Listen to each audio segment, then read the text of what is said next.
£300 right down the drowns. I am about to.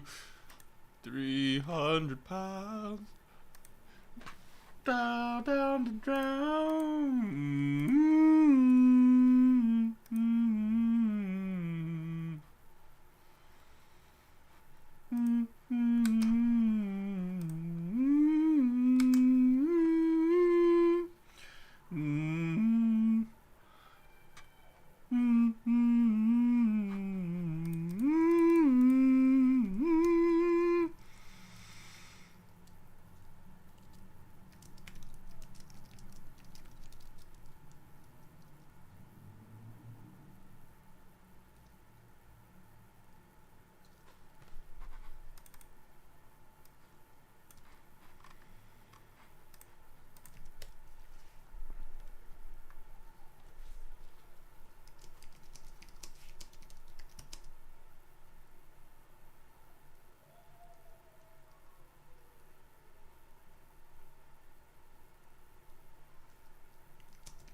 Okay. Definitely more minerals, maybe? Kind of rusty or like minerally. I don't know. I am not into that for some reason. I guess I'm into B. What is it? No f***ing way! I swear to the Lord above that this is an actual experiment. And I actually prefer this. I don't know, maybe because it's familiar, but it just tastes nicer. And it doesn't have any microplastics. Tap water, coming in strong. All right, let's keep going.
Okay, now let's talk about health claims. Because more and more, you see water that isn't just about purity, but it claims to like be better for you. Like it's ionized alkaline waters.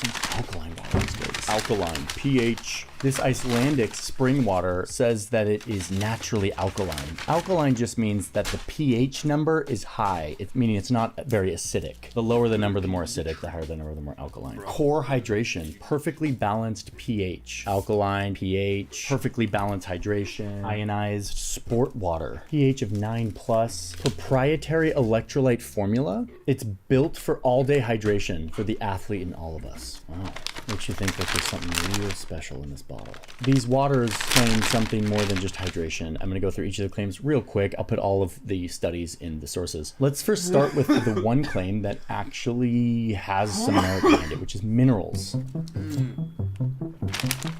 When we drink water from nature, it comes with minerals in it. Minerals like calcium and magnesium. And minerals are good for us. They're good for our bones. They're good for our heart. They help our body function better. So some studies link mineral water with better health in some of these areas. Now the catch is a lot of your tap water is often hard or has minerals in it, and you're getting minerals from a bunch of other stuff that you eat if you have a varied diet. But if you're somebody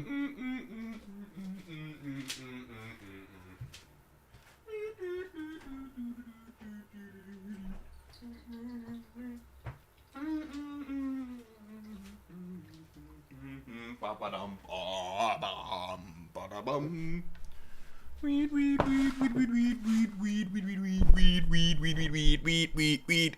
Smoke weed, smoke weed, smoke weed, smoke weed, smoke weed, smoke weed. Meep, meep, meep, meep, meep, meep, meep, meep, meep. Weed. Nee, nee, nee, nee, nee, nee, nee.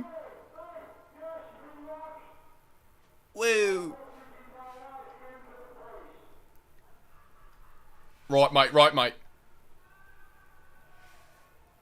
Right, mate, that is hilarious. That is absolutely top fucking notch. Oh, yes. Oh.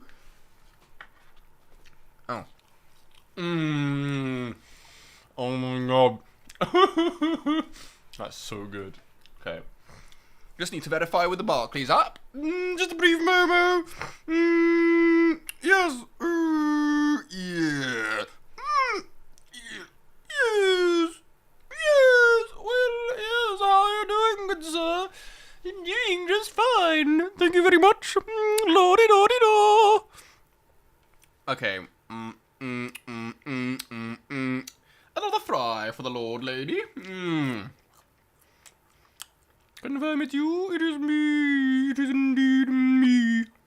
Yes, I'm the Queen of England. And you may not take it away from me. You specky little cunty. Right. Oh, yes.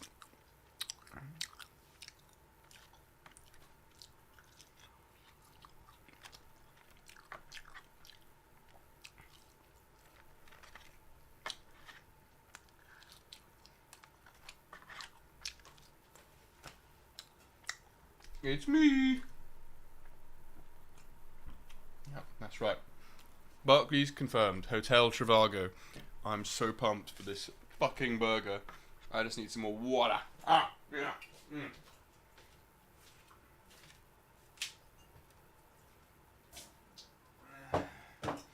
They just started going crazy with the batches. Next batch. Next batch. Next batch. Ah, that's right. I can continue Claudacious code.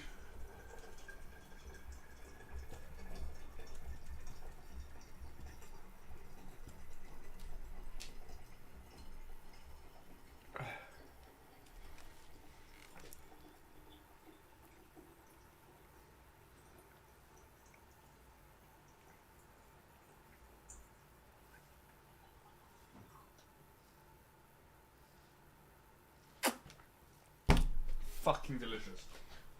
Oh my god. You don't beat an Oreo milkshake. You know what they say? I'm loving it.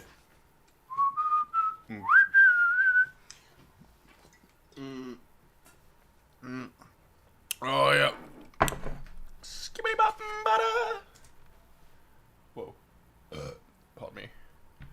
Who wants to include more minerals in your life, having mineral water, whether it's added in, like a lot of this stuff has for taste, or it's from a natural spring that has a bunch of minerals, that's great. That's actually scientifically good for you. People also use minerals for taste. Like minerals are the one thing that really affect what your water tastes and feels like in your mouth. So minerals, they're legit. They've always been a part of water, and they should always be a part of water. Okay, what about alkaline? This word alkaline.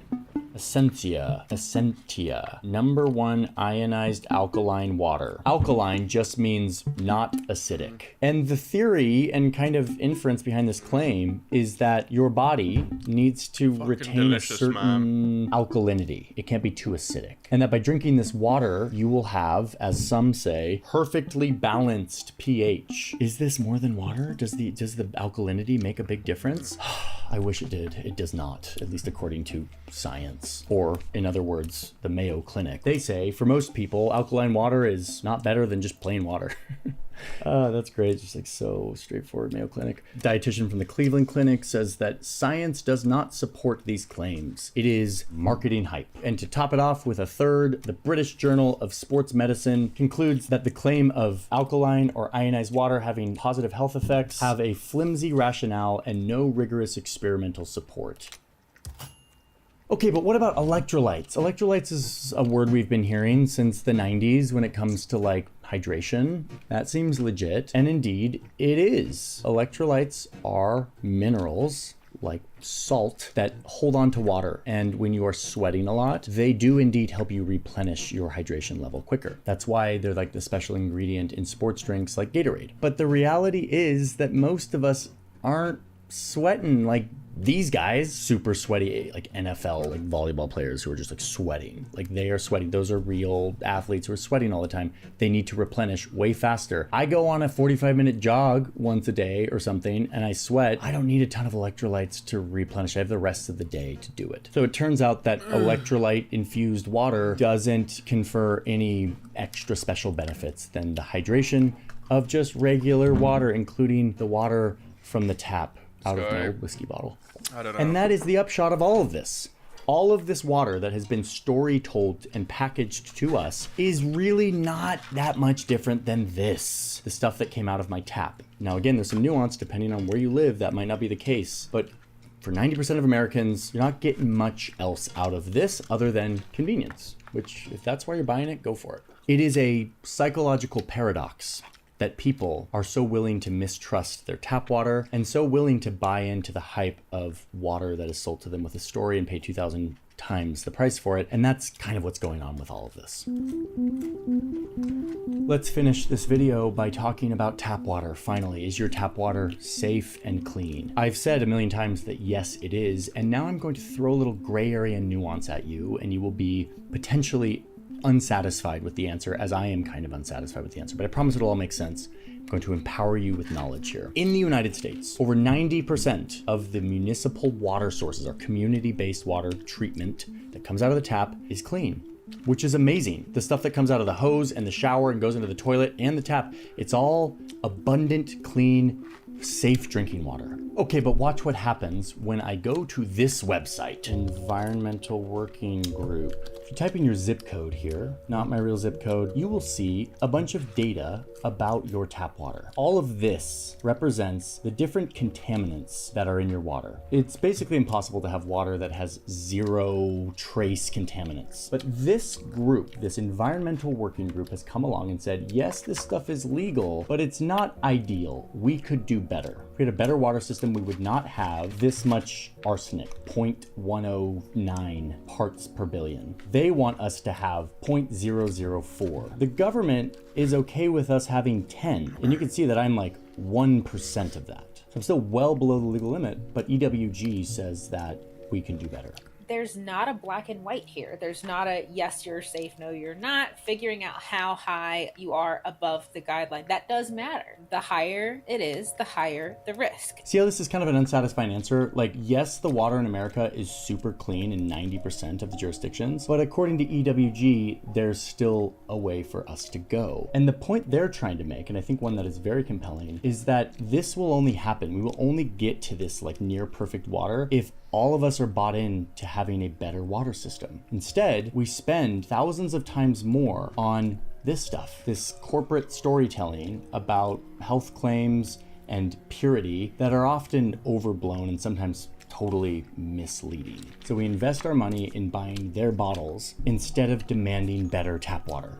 So I will be walking away from this story with a deeper appreciation for the miracle of abundant, clean drinking water. I will be walking away with more skepticism towards all of these claims of alkalinity and minerality and increased performance. And I think ultimately I will be feeling a deep sense of gratitude at the fact that I even have access to clean water. There are a lot of people in this world who do not have reliable access to clean water, and that is what Team Water is all about. Me and a bunch of other creators are teaming up this month to raise awareness and money to bring clean drinking water to communities that don't have it. We're trying to raise $40 million, and luckily the biggest creators on the platform are doing this as well, so I think we can actually do it, but it's going to take a huge effort. We have between now and the end of the month to do this, and all of that money will go to WaterAid, which is a reputable, vetted, nonprofit organization that provides clean water access to people who don't have it. So this is a way to have a little bit of money go a really long way. Please consider donating to Team Water. The link will be in the description. Thank you for watching this video, and I will see you in the next one.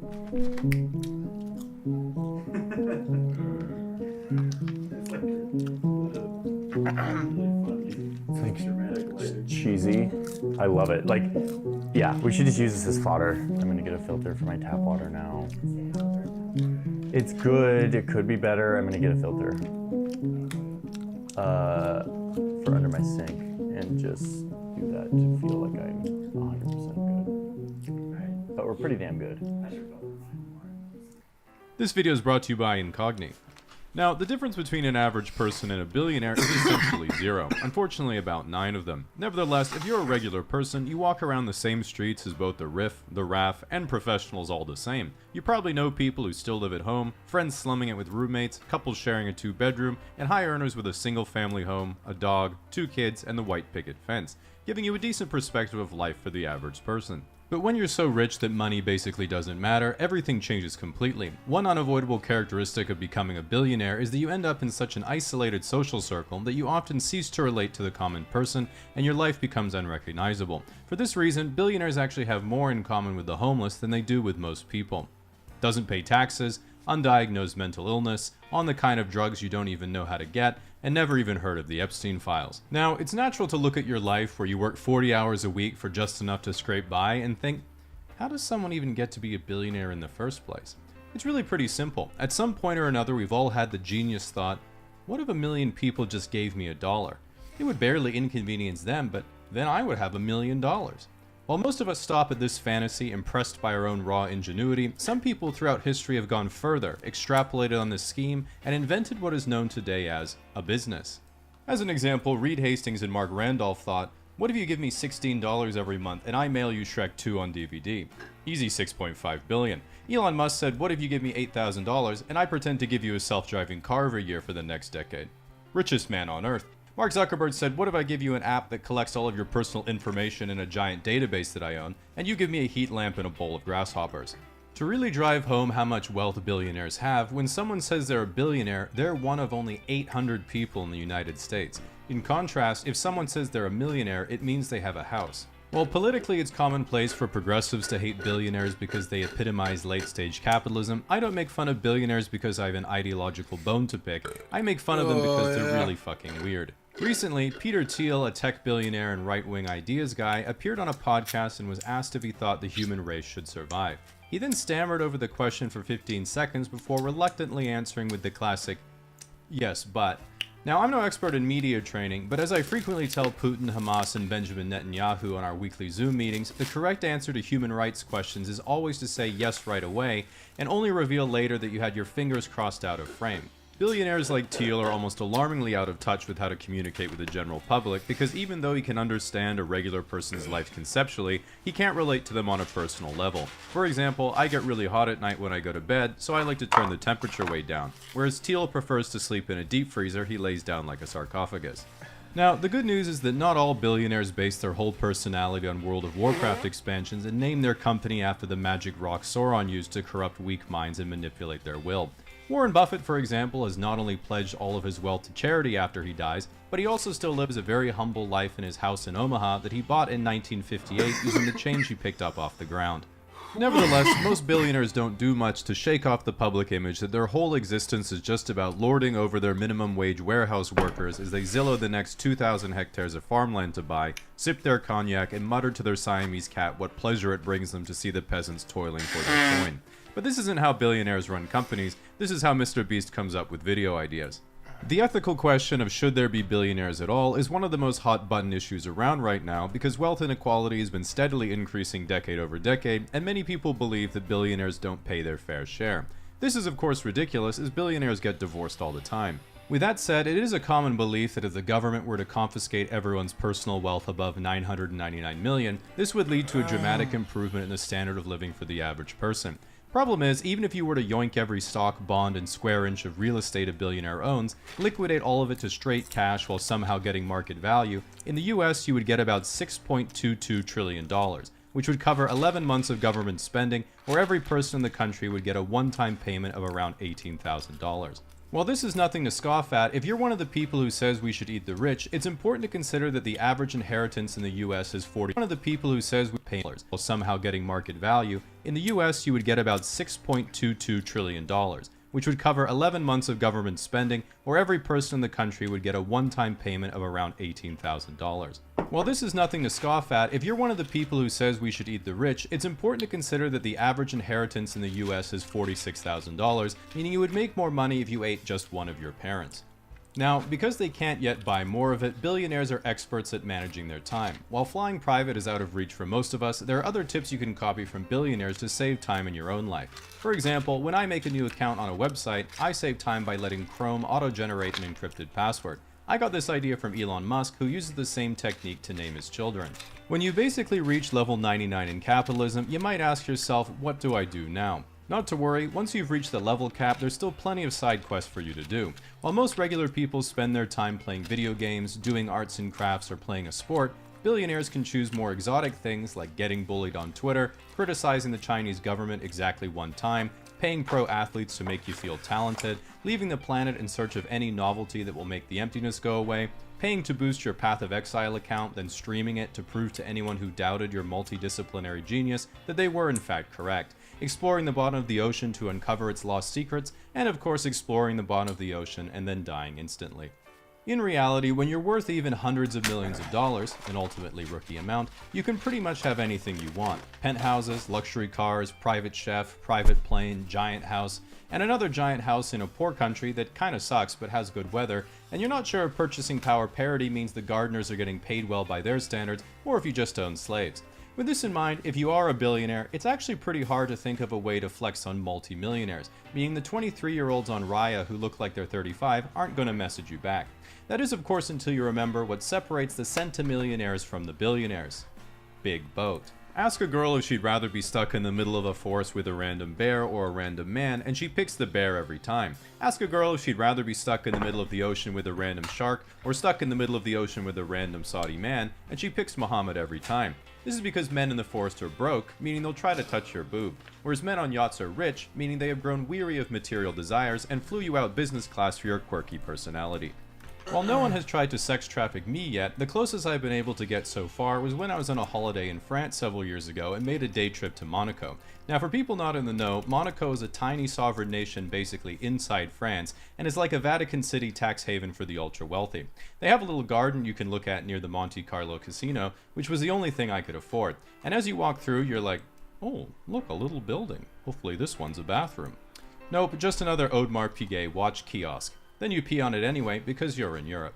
Other than this neat oceanographic museum, what I thought was the coolest part of Monaco was the port, which was divided into sections based on how important people in Monaco thought you were. In the very inner part of the harbor, you have the literal wage slave section, which is basically all the yachts that I would see back home.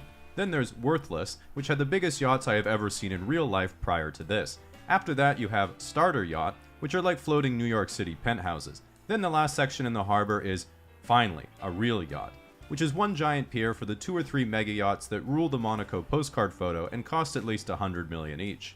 Obviously you don't stop there because these things are a dime a dozen, so then you go out in the ocean and you get, what is this, a harbor for ants? Now you might be thinking what I was thinking at the time, which was, even if you were a billionaire, why on earth would you want a mega yacht so big you can't even park it in the harbor? Exactly, to store your other yachts in, Brokey, get with the program. At this point, I too was wondering how I could acquire a Russian nesting yacht until I was like, speaking of, what's that?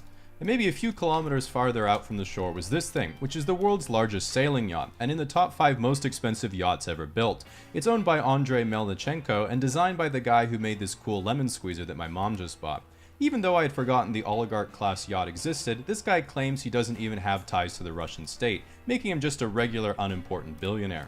This argument, of course, didn't work on the Italian government after Russia invaded Ukraine because they saw the yacht parked outside their shoreline and said, yoink, which brings us to the true top of the hierarchy, which isn't who owns the biggest yacht, it's who owns the biggest ocean. And you know what that means. That's right, baby, the taxpayer wins again. Checkmate. Billionaires, me and the boys, have once again risen to the top. Now, if you're looking to... Oh, oops, wrong slide.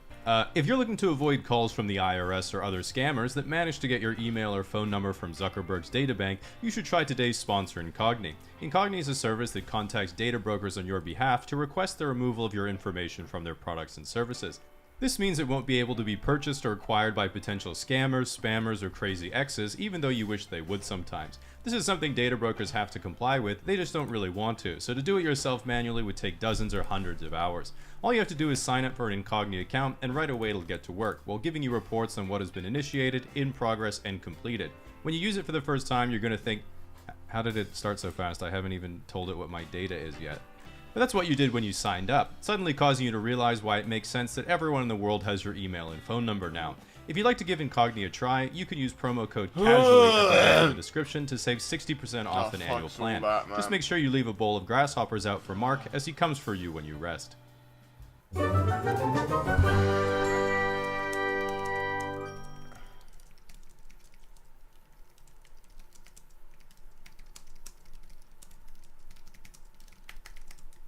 We're on a mission to give 2 million people all around the world clean water. This village in Malawi now has clean water, impacting over 1,000 people. This is the first of many projects we're going to be doing and the largest creator collab in history. Over 3,000 of your favorite creators are all coming together. With over 3 billion followers combined, this could be one of the largest philanthropy projects in history. Team Water, all of us teaming up from around the globe to get clean water that will last decades to over 2 million people in need. All starting here in Malawi. Let's give away some water. We just installed this pump. This is gonna be the first time we use it.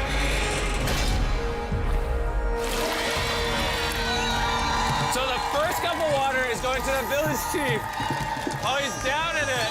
This entire community used to survive on water collected from puddles like this. And every drop had to literally be carried by hand. That's what they do every single day. What does this water look like?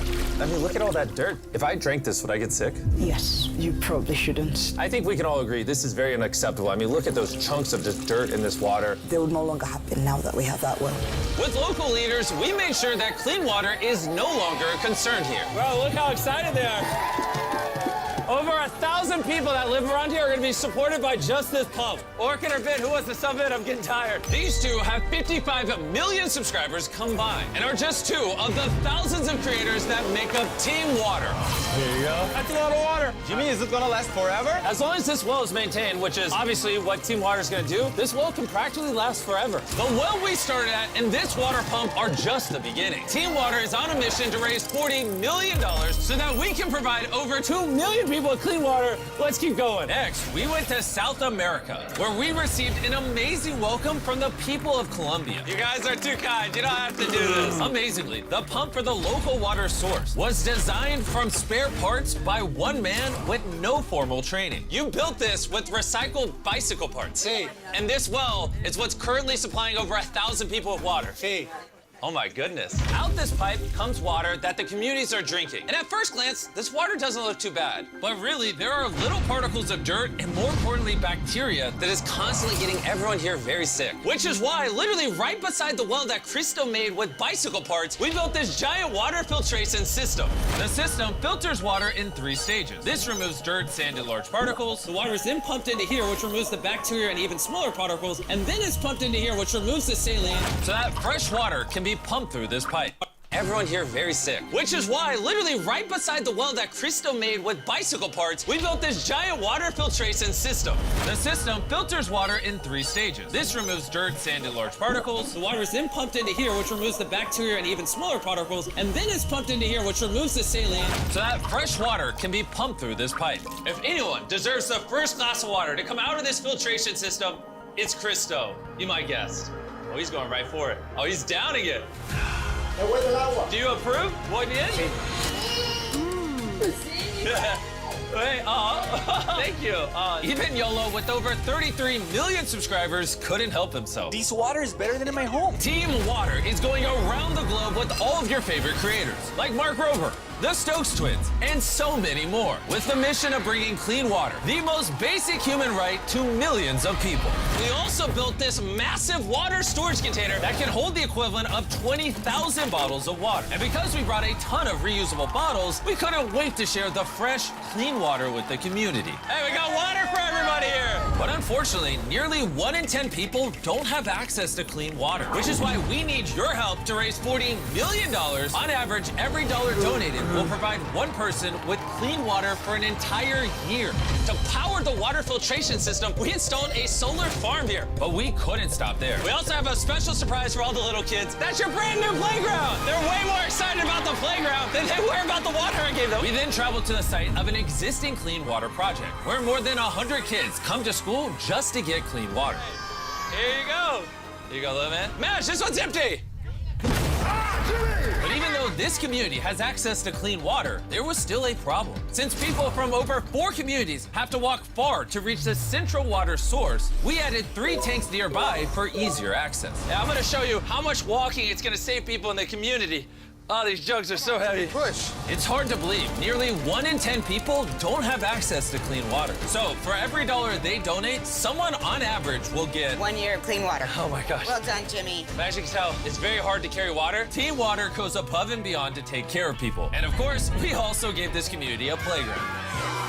And then we went just north of India to Nepal, to this small village where locals hike up a winding trail to reach this water tap where they rely on just a piece of cloth to filter their water. Behind me is one of the 3 tanks that's going to be providing clean drinking water to over 300 people in the community. This tank, when completed, will hold 15,000 liters of water, paired with a mechanism to clean the water, disinfect it, and make it safe to drink. Once this is done being built, how long is the tank supposed to service the community for? Easily for at least 15 to 20 years. We've teamed with WaterAid, our lead global partner, to help provide clean drinking water. They also support local governments that handle repair and make sure everything keeps working. Not only we're providing the project, but we're maintaining it for decades to come. We should probably get back to work. Yeah, we should, yeah. You know, it's going to take over 2,700 kilos of concrete to complete this water tank. I think I've worked 18 hours today. But if it means these people get clean drinking water just 1 day early, I'll work 24.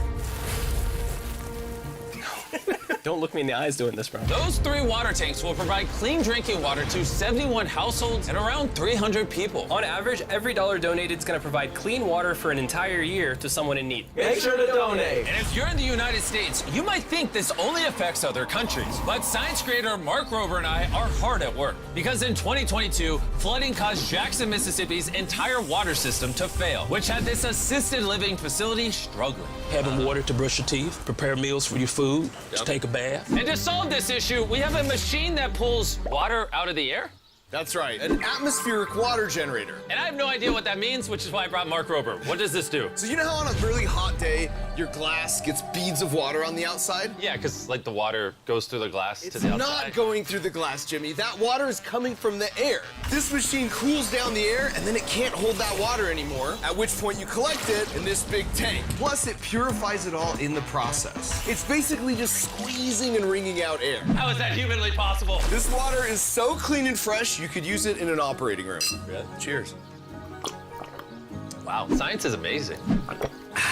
This machine generates enough water for the entire assisted living facility. And they're gonna be giving it to other people in the community who also struggle to get clean water. Team Water, we are eternally grateful for everything. And Team Water is also partnering with Dig Deep to give the people in Rodell, West Virginia, an updated water system. In previous years, they've just had a lot of problems with the infrastructure crumbling, so this should do a lot of good for this community. All the way over in Ecuador, we're with Ricky Limon and 4 of his friends with over 120 million subscribers combined. And they're gonna help clean up the water from this dangerously contaminated river. Even though it's very beautiful, the water here is dirty. The river is full of germs like E. coli and Giardia. And unfortunately for the village, right next to the river, it's the only source of water for them and their children. 34% of kids under 5, they got malnutrition and stomach issues. So to change these kids' lives, we're building filtration for each of the 3 water storage tanks, using reverse osmosis filters to make the water safe to drink. Yeah, that comes out completely clear. It's like magic.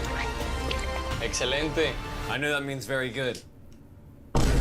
Yes, this is very good. And with some help, we're giving water filtration bags to everyone in the community, so they can have clean water with them anywhere they go. Puede funcionar para que te la puedas tomar. Did you tell her what the bag is for? Yeah, I just told that, bro. I was just checking. Thanks to the Amazon Rainforest Investor Coalition for supporting the amazing work that's being done in this video.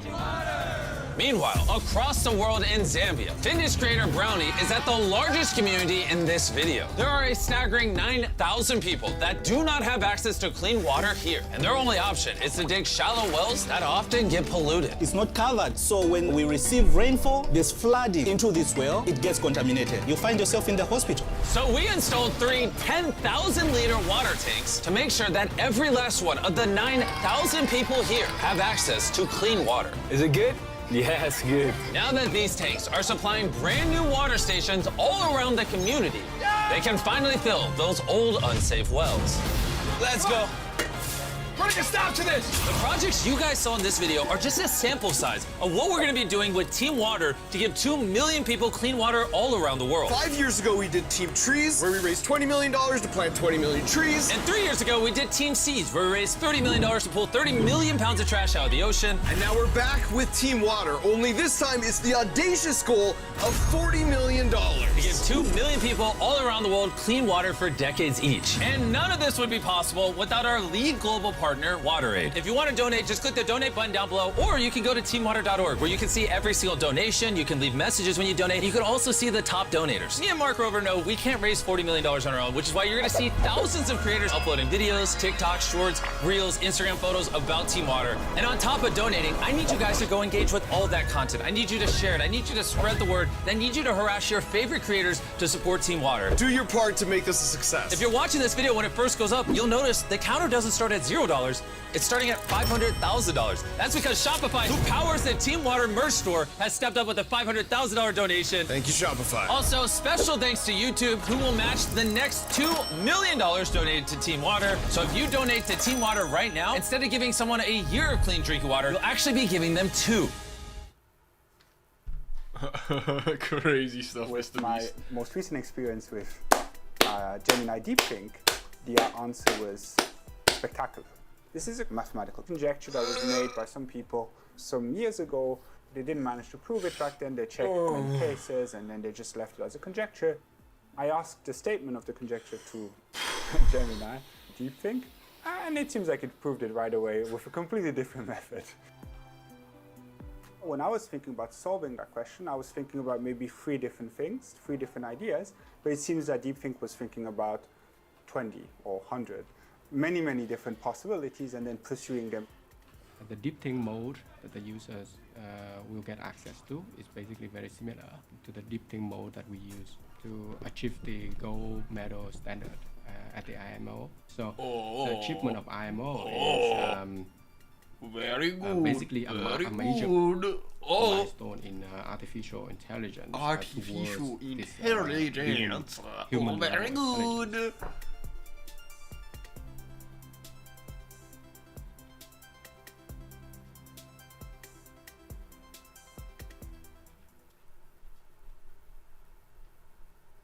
Whoa. Doubts, bro. Look at these doubts. Alignment doubts. I've had a lot of discussions on my podcast where we haggle out our timelines to HAI. Some guests think it's 20 years away, others 2 years. Here's where my thoughts lie as of July 2025. Sometimes people say that even if all AI progress totally stopped, the systems of today would still be far more economically transformative than the internet. I disagree. I think that the LLMs of today are magical. But the reason that the Fortune 500 aren't using them to totally transform their workflows isn't because the management there is too stodgy. Rather, I think it's genuinely hard to get normal human-like labor out of these LLMs. And this has to do with some fundamental capabilities that these models lack. Now, I like to think that I'm AI forward here at the Dwarkesh podcast. I probably spent on the order of 100 hours trying to build these little LLM tools for my post-production setup.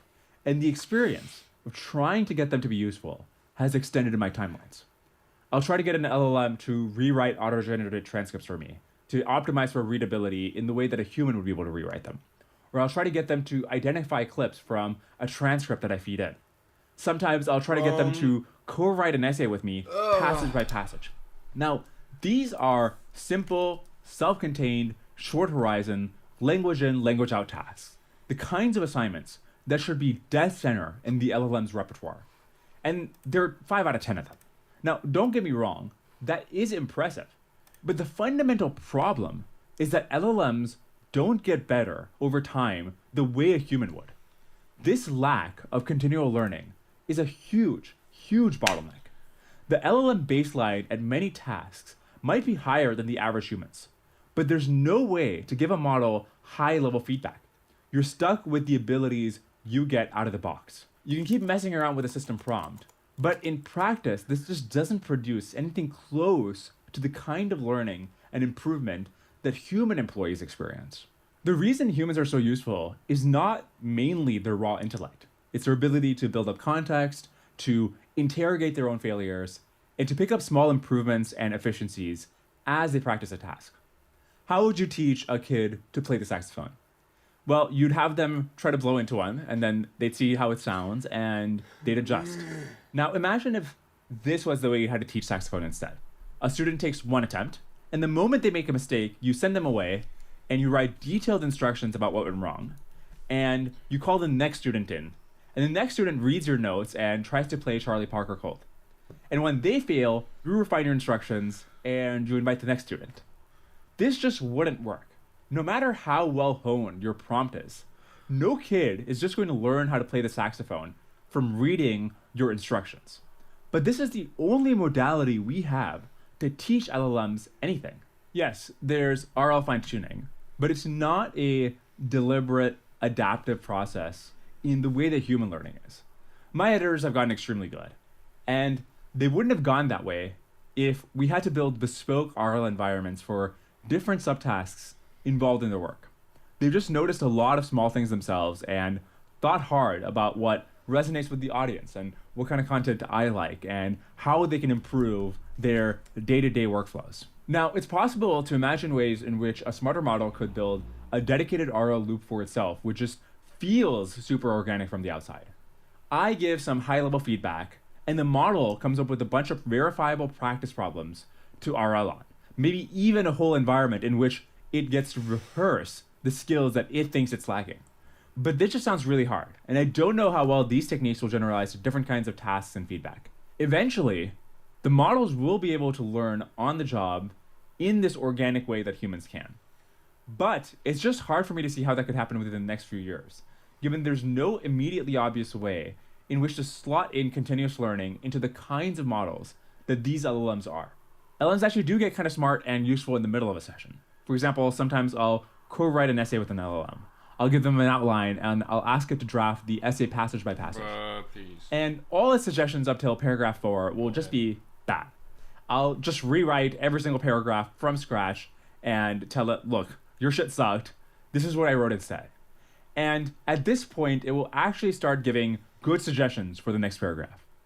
But this whole subtle understanding of my preferences and style will just be lost by the end of the session. Now, maybe there is an easy solution to this that looks like a long rolling context window, like Claude Code already has, which just compacts the session memory into a summary every 30 minutes. I just think that titrating all this rich tacit experience into a text summary will be brittle in domains outside of software engineering, which is very text-based, in which you already have this external scaffold of memory that is stored in the code base itself. Again, think about what it would be like to teach a kid to play the saxophone just from text. Even Claude Code will often reverse a hard-earned optimization that we engineered together before I hit compact, because the explanation for why it was made didn't make it into the summary. This is why I disagree with something that Anthropic researchers Sholto Douglas and Trenton Bricken said on my podcast. And this quote is from Trenton. Even if AI progress totally stalls, you think that the models are really spiky and they don't have general intelligence, it's so economically valuable and sufficiently easy to collect data on all of these different jobs, these white-collar job tasks, such that, to Sholto's point, we should expect to see them automated within the next 5 years.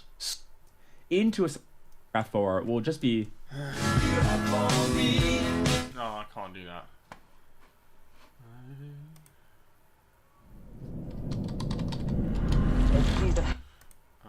Wait. Please.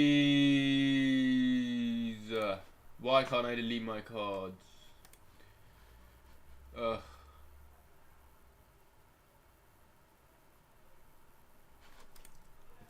Bad. I'll just rewrite every single paragraph from scratch and tell it, look, your shit sucked. This is what I wrote instead. And at this point, it will actually start giving good suggestions for the next paragraph. But this whole subtle understanding of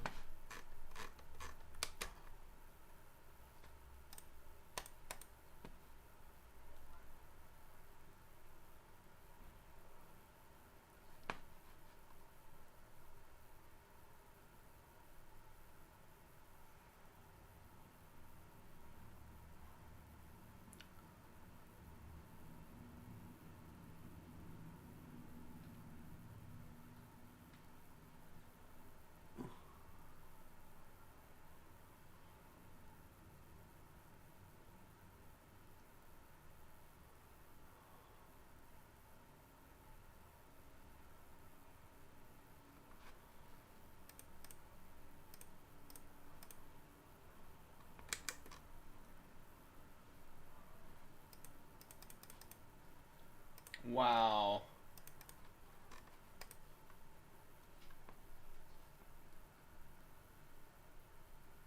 Okay, fine. It's gonna be easier? Huh? Huh? Huh? Huh? Huh? Huh? Huh?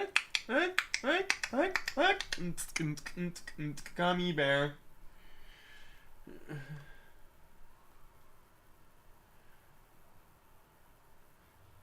Oh.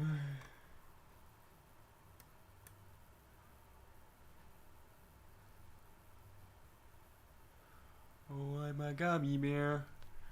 Yes, I'm a gummy bear.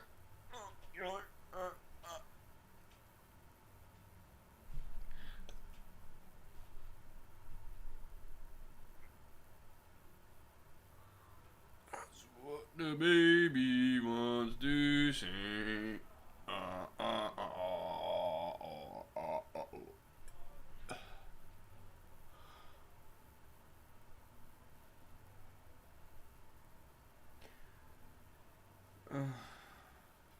You have to verify the purchase. Verify the purchase. Verify the purchase. Alright, mister. I verify your purchase. Yeah. Yeah, I'll verify your purchase. Don't you worry about it.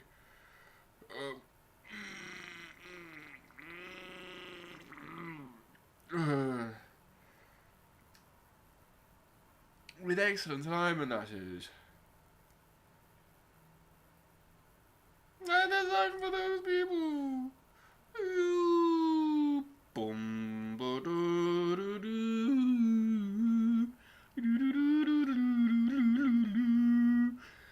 and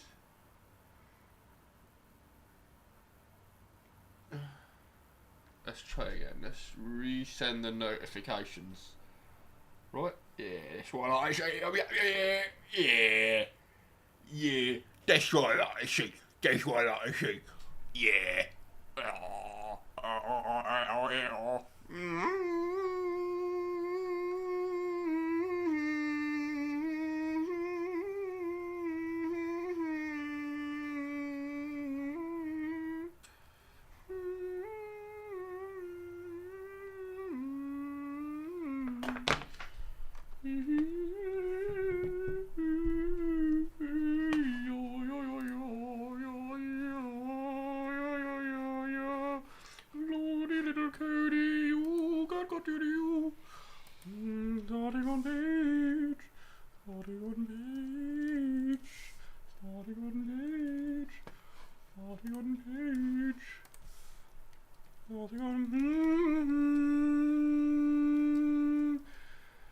Starting on page. Starting on page.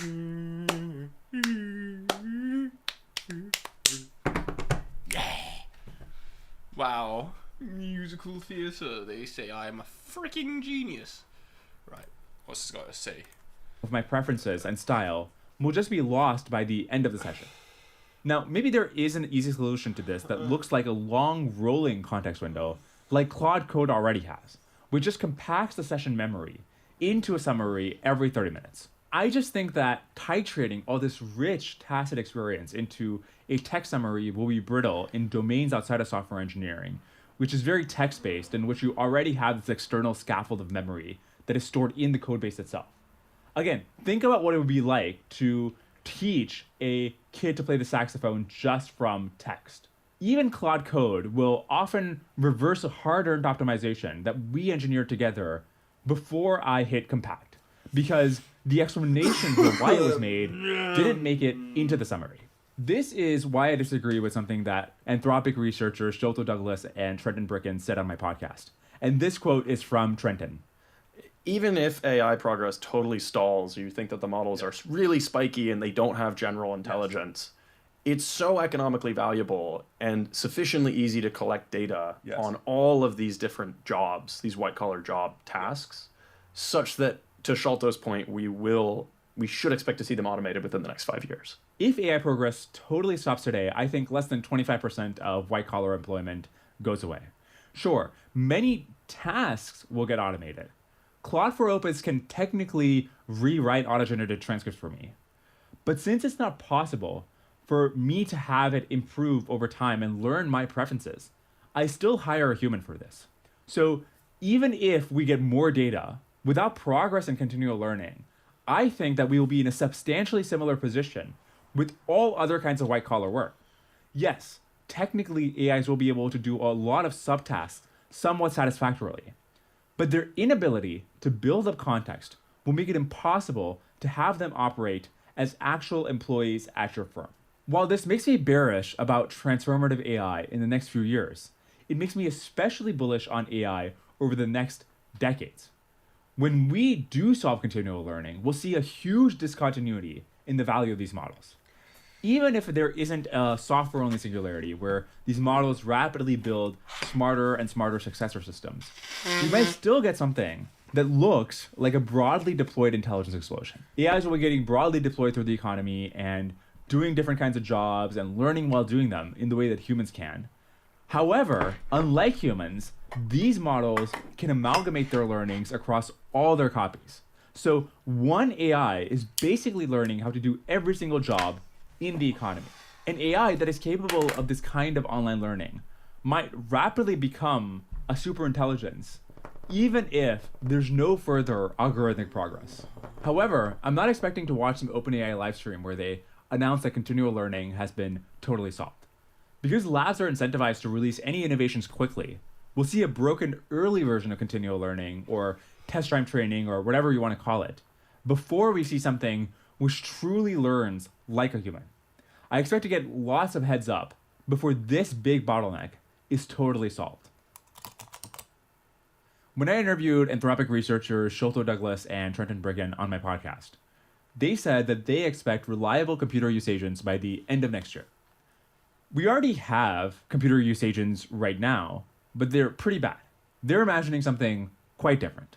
Their forecast is that by the end of next year, you should be able to tell an AI, go do my taxes. And it'll go through all your emails, your Amazon orders, your Slack messages, and it'll email back and forth with every single person you need to get invoices from. It'll compile all your receipts. It'll decide what things are actually business expenses, and it'll ask for your approval on all the edge cases. And then it'll just submit Form 1040 to the IRS.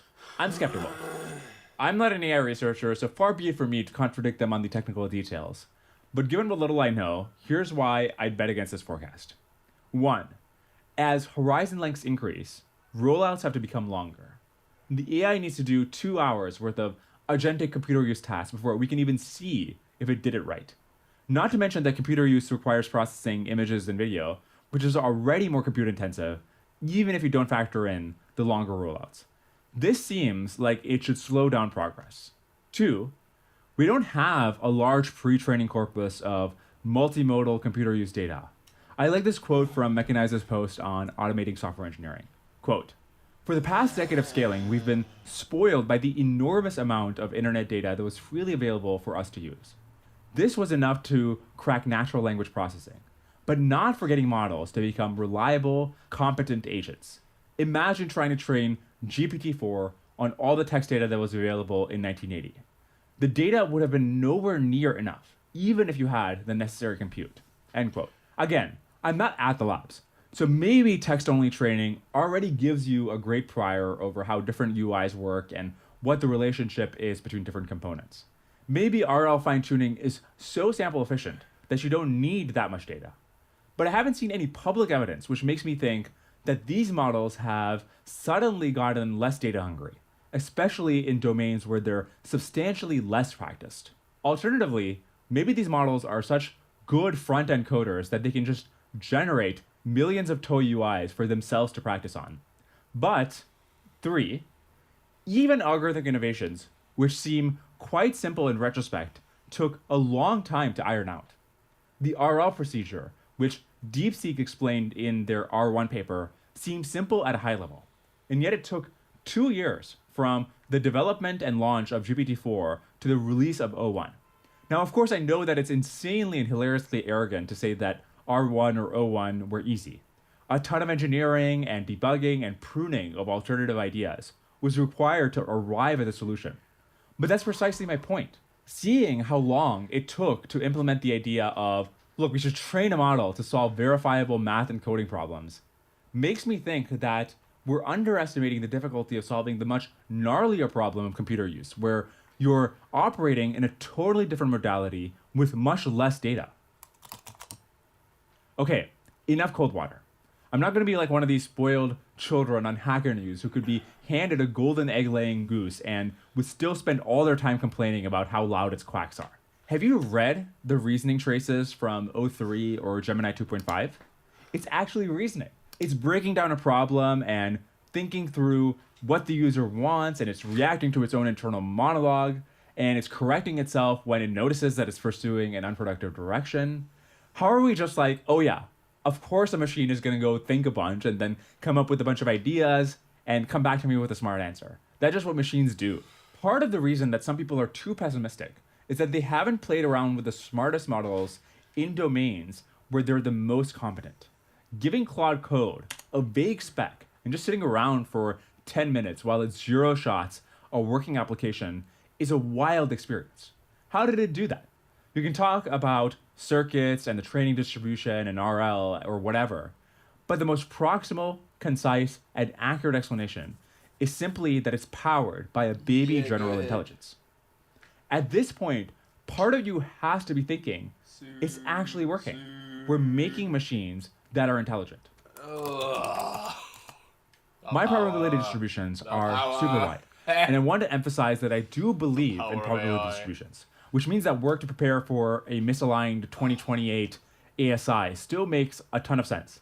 I think this is a totally plausible outcome. But here are the timelines at which I take a 50-50 bet. An AI that can do the taxes end-to-end for my small business, as well as a competent general manager could in a week, including chasing down all the receipts on different websites and finding the missing pieces and emailing back and forth with anyone who we need to hassle for invoices, and filling out the forms and sending it to the IRS. This I'd say 2028. I think we're in the GPT-2 era for computer use, but we have no pre-training corpus, and the models are optimizing for a much sparser reward over a much longer time horizon using action primitives that they're unfamiliar with. That being said, the base model is already decently smart and might have a good prior over computer use tasks. Plus, there's a lot more compute and AI researchers in the world, so it might even out. Preparing taxes for a small business feels like, for computer use, what GPT-4 was for language. And it took 4 years to get from GPT-2 to GPT-4. Just to clarify, I'm not saying that we won't have really cool computer use demos in 2026 and 2027. GPT-3 was super cool, but it was not that practically useful. I'm saying that these models won't be capable of end-to-end handling a week-long and quite involved project which involves computer use. Okay, and as for the forecast of when AI will be able to learn on the job as easily and organically and seamlessly and quickly as humans for any white-collar work.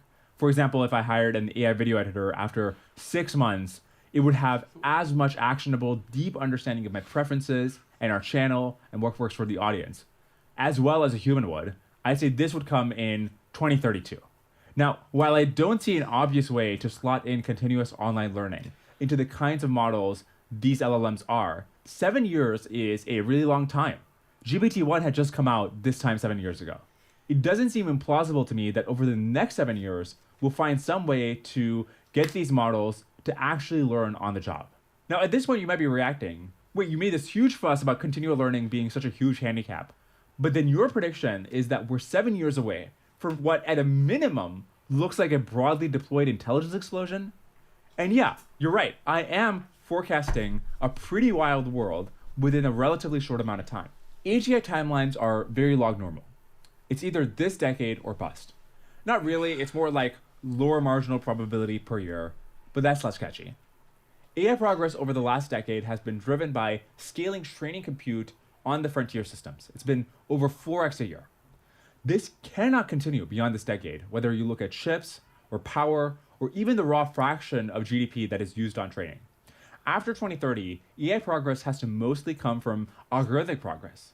But even there, all the low-hanging fruit will be plucked, at least under the deep learning paradigm. So the yearly probability of AGI collapses. This means that if we end up on the longer side of my 50-50 bet, we might be looking at a relatively normal world up till the 2030s or even the 2040s. But in all the other worlds, even if we stay sober about the current limitations of AI, we have to expect some truly crazy outcomes. Okay, so this was originally a blog post that I published on my website at dwarkash.com. And it was obviously inspired by the discussion I had with Sholto and Trenton on my podcast, where I ended up disagreeing with them about timelines, but it took me a few weeks of thinking afterwards about sorting out exactly where I disagree and why I have longer timelines. And I do this for other episodes as well. I, wrote up some thoughts I had about the many thousands of pages that Stephen Kotkin has written about Stalin, obviously which we were not able to exhaustively cover in that 1-2 hour interview. So anyways, if you want to see these additional artifacts and writing that I produce as a result of this podcast or in preparation for episodes, you should subscribe to my blog and newsletter. You can do that at dwarkesh.com. Otherwise, I will also see you next week for a full episode with a real guest. Okay, see ya.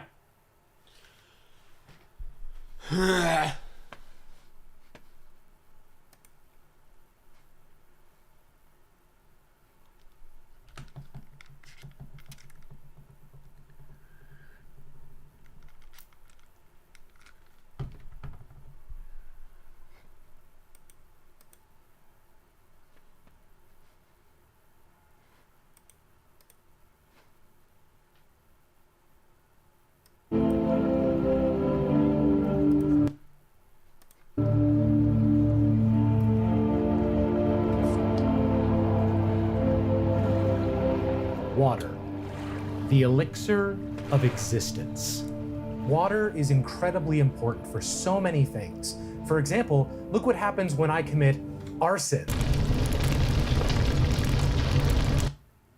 See, if I had water and hadn't cut the water line, then none of that would have happened. When you think of uses for water, you think of drinking, bathing, transportation, water parks in upstate New York. 350 feet of terrifying darkness. But when you think of uses for water in music, the list starts to shrink and does not have upstate New York on it. There's a water concerto by composer Tan Duan. This one recently went viral as Twitter rage bait. There's even liquindi, a type of African percussion where you literally drum the water. All of those are neat and also cool, but today I'd like to look at an instrument. Let me introduce you to the hydraulophone, an instrument that lets you play music with water. The other examples I provided showed ways to play water like a musical instrument, but what interested me about the hydraulophone was how it melded water and instrumentation together. If you hadn't seen the instrument and closed your eyes while listening, I bet you wouldn't immediately think it runs on water.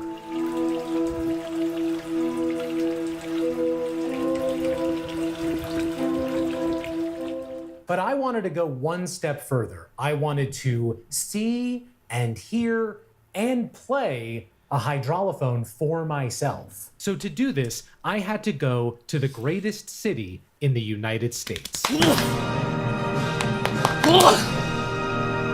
Toronto is a lot like Boston, except instead of having a Dunks on every corner, you are always within viewing distance of a Tim Hortons. And that's good because Tim Hortons is the most goated coffee chain to exist. Another difference is that Toronto is home to the inventor of the hydraulophone. My name's Steve Mann, and I'm a professor of electrical and computer engineering at University of Toronto. I invented and designed and built the world's first smartwatch in 1998. Some of my other inventions include HDR, high dynamic range imaging, and another invention, of course, is the hydraulophone, the world's first underwater musical instrument. I met him at HTO Beach, the last publicly accessible beach in Toronto. In fact, Steve does events around Toronto that involve interacting with water in novel ways. Sometimes it's viewing an underwater recreation of Van Gogh paintings, sometimes it's walking on water in big balls, and sometimes it's the hydraulophone. So the first jet is A, second jet is B, third jet is C. If I block here, there's a separate underwater whistle for each note, and we can push more or less through it. And so the water comes more easily through the finger hole, but when you block it, it pushes it through the underwater whistle. And there's a separate discharge for each note, so you can push more or less. So it responds to pressure as well as to flow in a way that's kind of natural.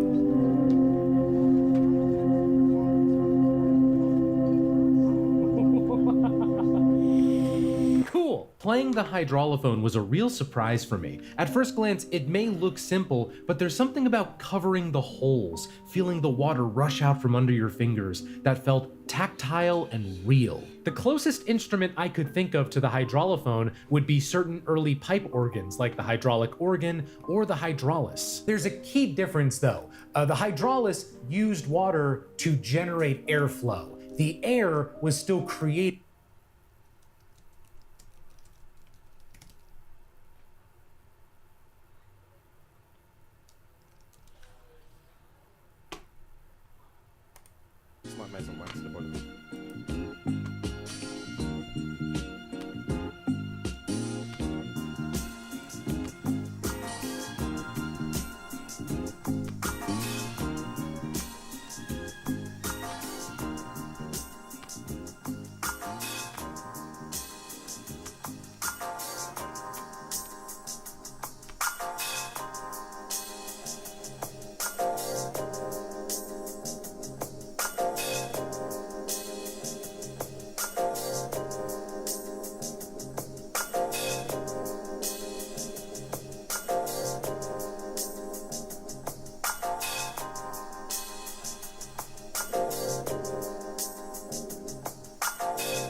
better get ready, cool and ready, put a rock steady, but now it's the time. You better get ready, cool and ready, put a rock steady, but now it's the time. You better get ready, cool and ready, put a rock steady, but now it's the time. You better get ready, cool and deadly, do the rock steady, cause now it's the time.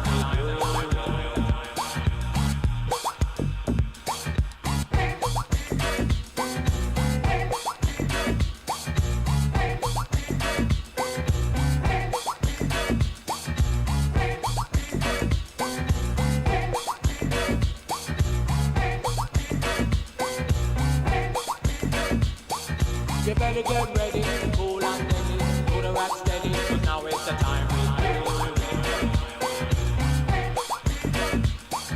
You better get ready, cool and deadly, do the rock steady, cause now it's the time.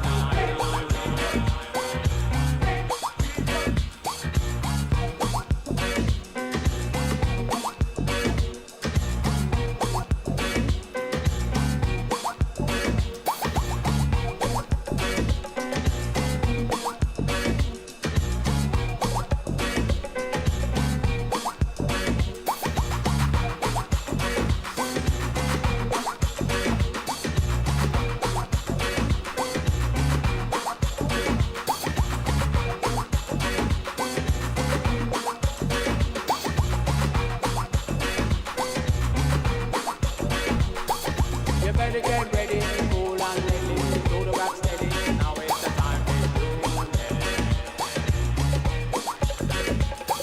You better get ready, cool and deadly, do the rock steady, cause now it's the time.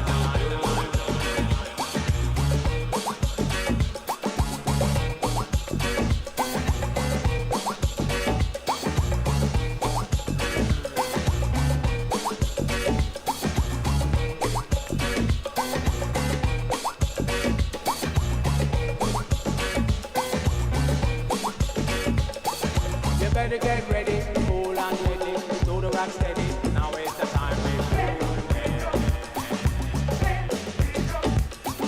You better get ready, cool and deadly, do the rock steady, cause now it's the time. You better get ready, cool and deadly, do the rock steady, now it's the time. You better get ready, cool and deadly, do the rock steady, cause now it's the time. You better get ready, cool and deadly, do the rock steady.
Yeah, it got out of control.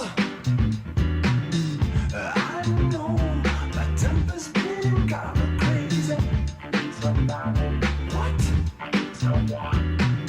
Your love is real, but I just feel suffocated. I feel so lonely. What? I feel so bad.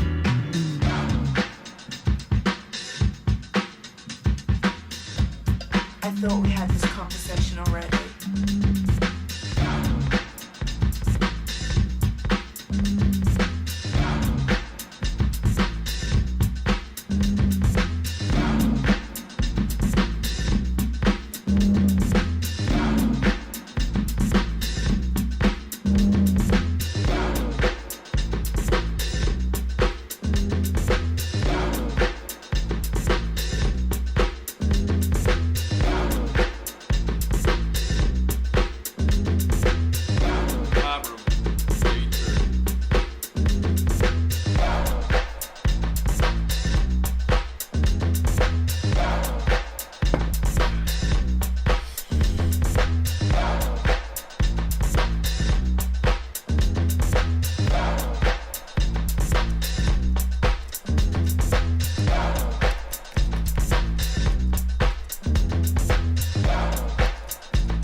Just fuck it up.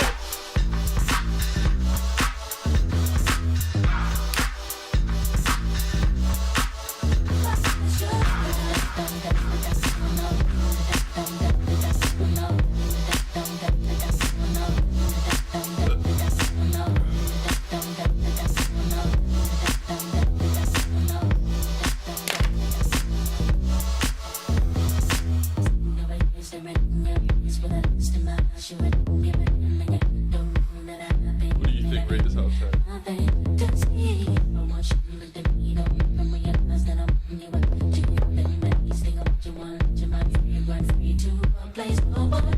Your emotional intelligence. Am I?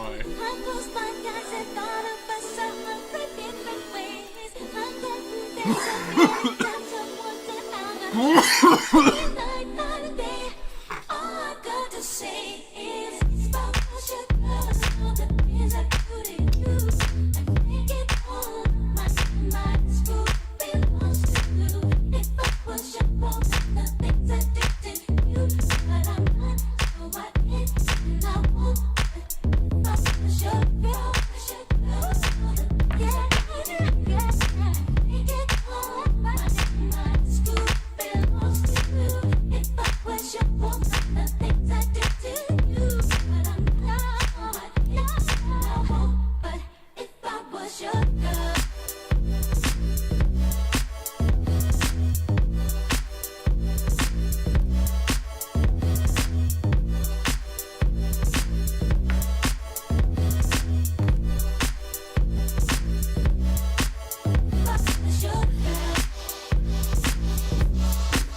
whatever you believe in, it's like I'm reading it right. Whatever catches in you like, it's like, could it be hot or could it be cold or could it control? I'm leaving it critical to the party goers exclusively. And you'll agree I'm much better than I used to be. Because J5MC, we here to rock.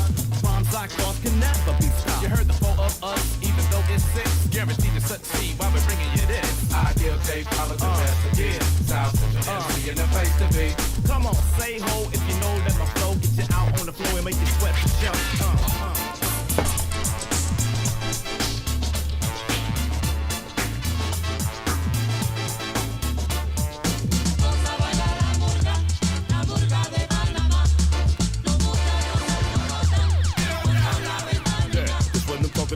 You see, I'm coming with a healing plan, leaving my enemies spinning like a ceiling fan. And while the rest assume I let my blessings bloom in the session, I take it back like a dressing room. And it's a sense what they're gonna do.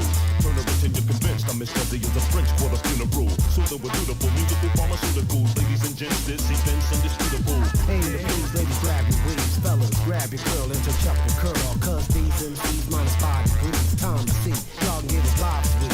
Yeah, turn the bass as the beat earthquakes. Your body, your mind shake. My DJ got 9 grades. He's playing a high break. The party's a dime stage. And whip up a rhyme shake no matter the time.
Vaccine,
Jam session up at the Boiler Room with Nightmares on Wax for the past hour and a half. Thank you, sir. That was pretty good. Yeah, thank you to the crowd. Can't do without the crowd. Thank you to Boiler Room. Feeling good. Nightmares on Wax. It's all in the now. Make sure you check out the new album, Feeling Good. It's on Warm. Sorry, brain's still not working today. It's right there. Shout out to the Echo Empire guys as well. It's quite nice doing daytime chats and stuff here. We've got another one tomorrow with Fortuna Records.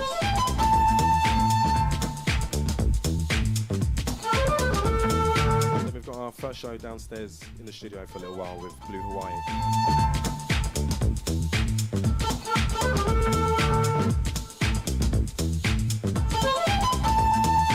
Got the Last Poets up here on Sunday. We're going in, boilerroom.tv. Big up Nightmares on Wax, thank you very much for the past hour and a half.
I'm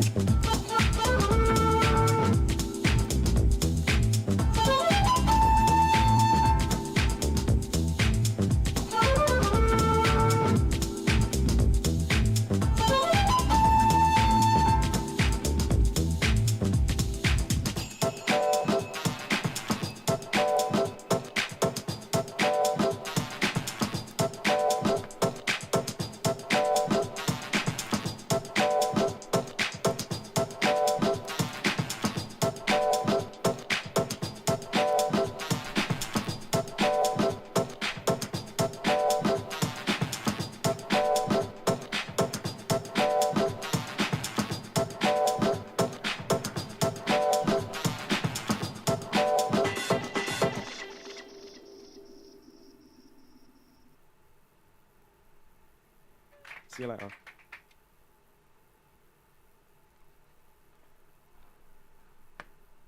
Extensive sets in Solomon.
I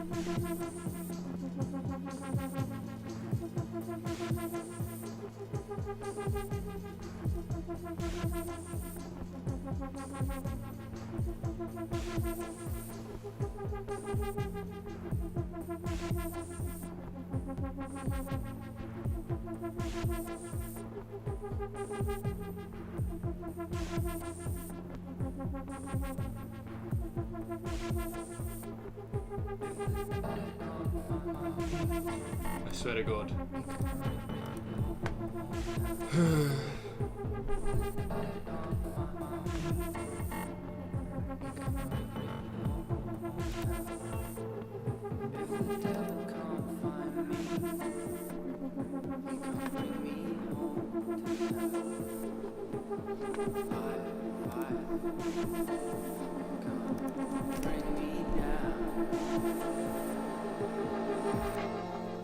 I have to wake up in another place.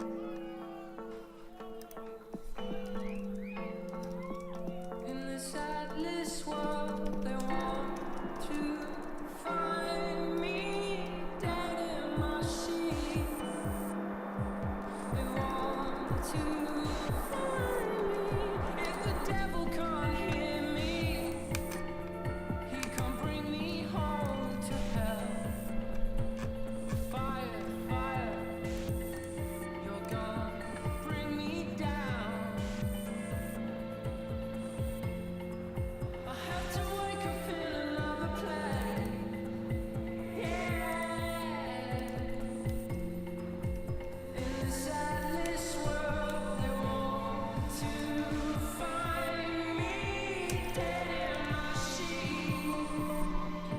They want to find me dead in my sheets. They want to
Hey Siri, remind me to delete Claude API key tomorrow.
The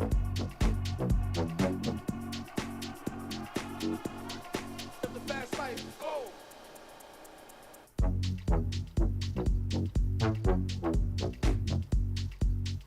Getting brain from this chick, it's like.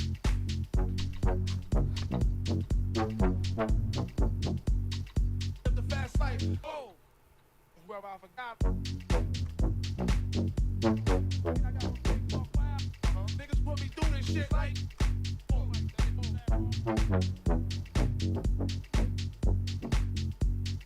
The fast life, oh. Where I forgot.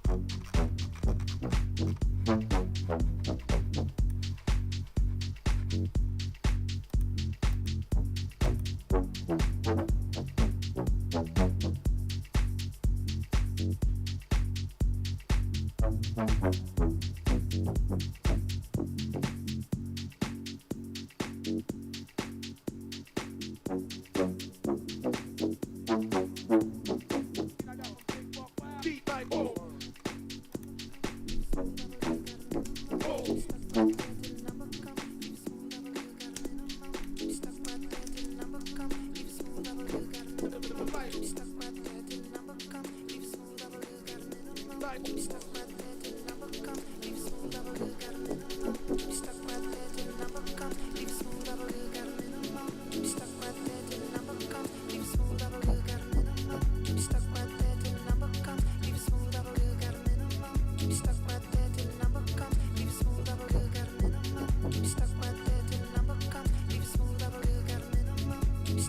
Leave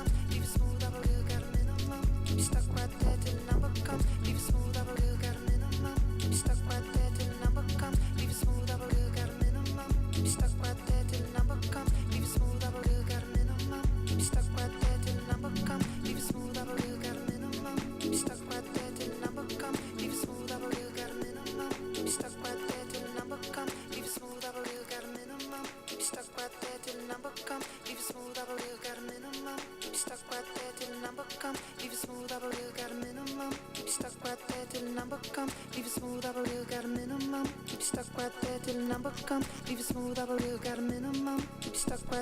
number come. Leave it smooth, I believe got a minimum. Keep you stuck right there till the number come. Leave it smooth, I believe got a minimum. Keep you stuck right there till the number come. Leave it smooth, I believe looking like a bum. My girl's got a city to run. Got the key to the kingdom where the money's from. Never seen the color yellow, never seen the sun. And he thinks I'm the negative one. Flags flapping in Manhattan. New dope, New York. Gargoyles gargling oil. Peak of the empire, top of the rock. Flags flapping in Manhattan. New dope, New York. Gargoyles gargling oil. Peak of the empire, top of the rock. My girl's got a little stick. Keep you cool up in the kitchen while you feed the cake. Keep you waiting in the window while the tension ticks. My girl got a limousine. Got a full-time job just to keep it clean. Got a speaker in the trunk, you know where's it done. You think I'm the negative one. Flags flapping in Manhattan. New dope, New York. Gargoyles gargling oil. Peak of the empire, top of the rock. Flags flapping in Manhattan. New dope, New York. Gargoyles gargling oil. Peak of the empire, top of the rock. New dope, New York.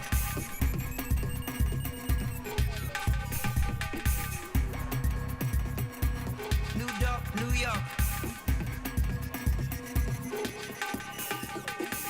Late nights of black Israelites. White women singing under dying lights. Baseball bats that never hit home runs.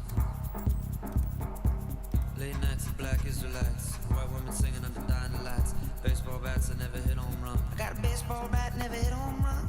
My girl got a minimum. Leave it stuck right there till the number comes. Leave it smooth operator looking like a bum. My girl got the city to run. Got the key to the kingdom where the money's from. Never seen the color yellow, never seen the sun.